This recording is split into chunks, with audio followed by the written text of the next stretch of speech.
د سیمې هیواد او د نړۍ تازه خبرونه هر غړي د کندوز رادیو څخه مه هېروئ.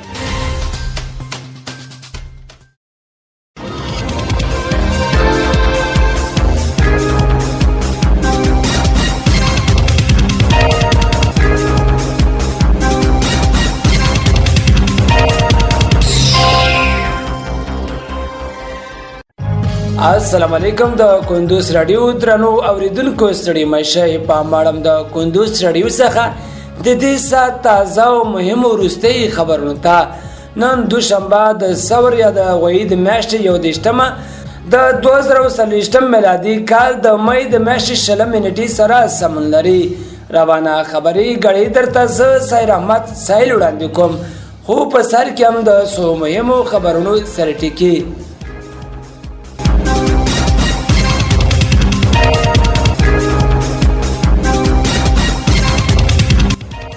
د بغلان سیلاب ځپلو لپاره د ترکیې د مرستو لومړۍ چوپه بلخ ته را رسېدلې.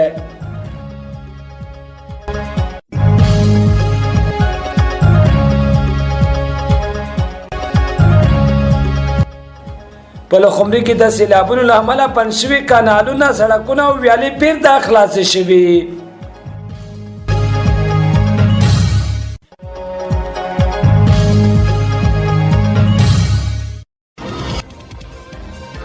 لغمان کې د ټرافیکي پیښې له امله شپږو تنو ته مرګ ژوبله اوښتې ده.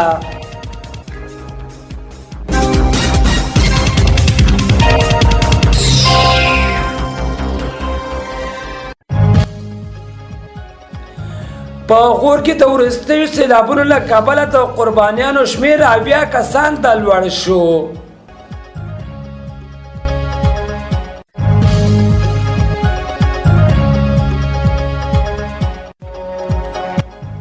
د افغانستان د کرکټ ملي لوبډلې یو شمېر لوبغاړي په شلوریز نړیوال جام کې د ګډون په موخه ویسټ انډیز ته ورسېدل.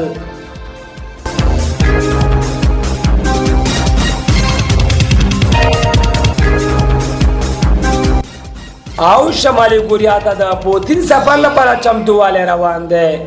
اوس هم بشپړ خبرونه. د بغلان د سیلاب ځپلو لپاره د ترکیې د مرستو لومړۍ چوپه بلخ ته را رسېدلې ده. د بلخ ځایي مسؤلینو دغه ولایت د بغلان سیلاب ځپلو لپاره د ترکیې د مرستو لومړۍ چوپې د ورسېدو خبر ورکړی دی. د افغاني سترې میاشتې د شمال زون رئیس قاري محمد یونس معصومي رسنیو ته وویل د ترکیې هېواد له لوري را رسېدلې مرستې کې 15 ټنه خوراکي توکي، 7 ټنه درمل او 2000 کمپلې شامل دي. معصومي ډاډ ورکړ چې د ترکیې هېواد له لوري شوي مرستې به په شفاف او عادلانه ډول د بغلان سیلاب ځپلو کورنیو پورې ورسوي.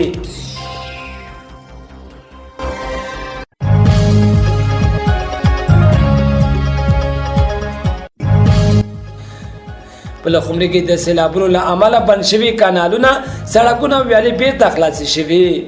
د پلخمري د ښاروالۍ مسؤلین وایي چې د دغه ښار په ټولو شپږو ناحیو کې بند شوي کانالونه، سړکونه او ویالې بیرته خلاصې شوي دي.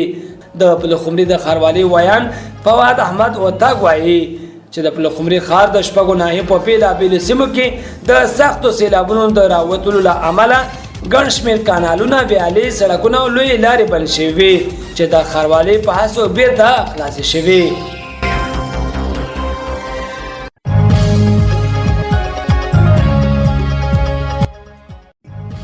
لغمان کې د ترافیکي پیښې له امله شپږو تنو ته مرګ ژوبله اوښتې ده. د لغمان امنیه قمندانۍ ویان یونس یوسفزي وویل چې پرون ماښام 9 بجې د کابل جلال آباد پر لویه لاره د لغمان خیریخیلو سیمه کې د بارونکي موټر او ویکسار ډوله موټر سره ټکر کړی چې له امله 15 تنه مړه او 1 تن ټپي شوی. ښاغلي یوسفزي ویلي یا د پیښه د موټر چلوونکي بې احتیاطي له امله رامنځته شوې ده.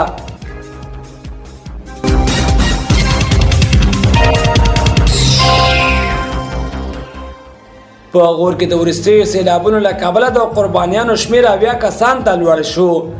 د غور ځایي چارواکي په دغه ولایت کې د وروستیو سیلابونو له کبله پر درنو مالي زیانونو سربیره د قربانیانو شمېر 80 کسان ته لوړ شوی دی. دغه سیلابونه په مرکز فیروزکوه سربیره یو شمېر ولسوالیو کې راغلی او خلکو ته سخت درانه ځاني او مالي زیانونه اړولي دي. د غور وروستي سیلاب ځپلو سیمو ته د اسلامي امارات له لورې ټاکل شوي پلاوي سیمې ته رسېدلی دی.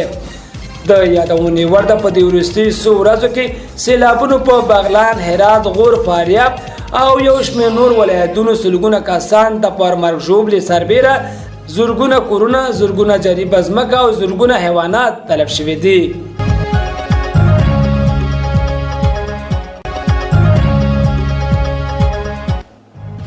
د افغانستان د کرکټ ملي لوبډلې یو شمېر لوبغاړي په شلوریز نړیوال جام کې د ګډون په مخه ویسټ انډیز ته ورسېدل. د افغان کرکټ بورډ د خبر پر اساس د لوبډلې اکثر لوبغاړي د کارابین سیټ کینټس او نیوز ټاپو ته رسېدلي دي. په خبر کې ویل شوي لوبډله به په یاد ټاپو کې نړیوال جام ته د لا ښه چمتووالي په موخه لسو ورځې تمرینات کم ترسره کړي.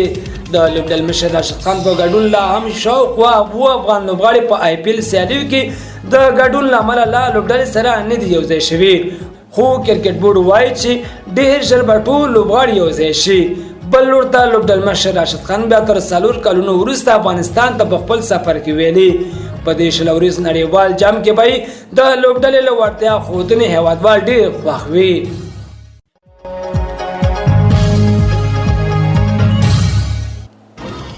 او شمالي کوریا ته د پوتین د سفر لپاره چمتووالی روان دی. د روسیې د ولسمشر ویان دیمیتری پاسکوف دغه یوه ټاس خبري اژانس ته ویلي شمالي کوریا ته د ولسمشر ولادیمیر پوتین د سفر چمتووالی روان دی. د پوتین دغه سفر د وخت او څرنګوالي په اړه څه نه دي ویل شوي. پوتین د دغه سفر بلنه د تیر کال په سپټمبر میاشت کې شمالي کوریا مشر کیم جونګ اون روسیې ته د سفر پر مهال ورکړې وه. د یادونې وړ ده چې پوتین د تیرې پنجشنبې او جمعې په ورځ چین کې و. د دغه راتلونکي سفر په اړه خبرې په داسې مهال مطرح کیږي چې امریکا او نور لویدیځو شمالي کوریا او روسیا له یو بل سره پر پوځي هماریو تورنوي. درنو اوریدونکو په خبري غړې کې راټول شي مطالب هم دومرول تر بلې خبري غړې بیا عمل شه.